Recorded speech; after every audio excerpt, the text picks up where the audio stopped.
مرايا الضوء تغسلني ثني قلبان من شغل بشيء آخر. கொண்டிருக்கும் அனைவருக்கும் இறைவனின் சாந்தியும் சமாதானமும் உண்டாகட்டும்.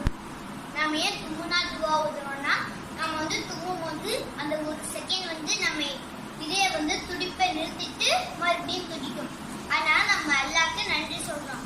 துவா அல்ஹம்துலில்லாஹ், பொருள் எல்லா புகழும் அல்லாஹ்வுக்கே. அதுக்கே மத்தவங்க பதில் சொல்றாங்கன்னா, ஏன்னா அல்லாஹ் நம்மளுக்கு அந்த ஒரு நிமிஷம் துடிப்பை நிறுத்திட்டு மறுபடியும் கொடுத்தா இல்லையா, அதுக்காண்டி அவங்க நம்மளுக்கு துவா செய்யறாங்க. துவா யர்ஹமுக்கல்லாஹ், பொருள் அல்லாஹ் உங்களுக்கு கருணை காட்டட்டும். அதுக்கு தும்மியவர் ஏன் பதில் சொல்றாங்கன்னா, அவங்க நம்மளுக்காண்டி துவா செஞ்சாங்க இல்லையா, அதனால நாம அவங்களுக்காண்டி துவா செய்யணும்.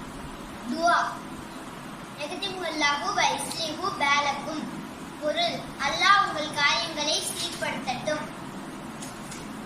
அது ஏன் நம்ம யாராவது இருமுனா மறுபடியும் பதில் சொல்றாங்கன்னா, ஒரு முஸ்லீம் இன்னொரு முஸ்லீமுக்கு செய்ய வேண்டிய கடமைகள்ல யாராவது தும்மினா அவங்களுக்கு பதில் சொல்றது அதுக்காக ஒரு கடமையா இருக்குது. அஸ்ஸலாமு அலைக்கும். النور حين أرى مرايا الضوء تغسلني ثني قلبان من شغل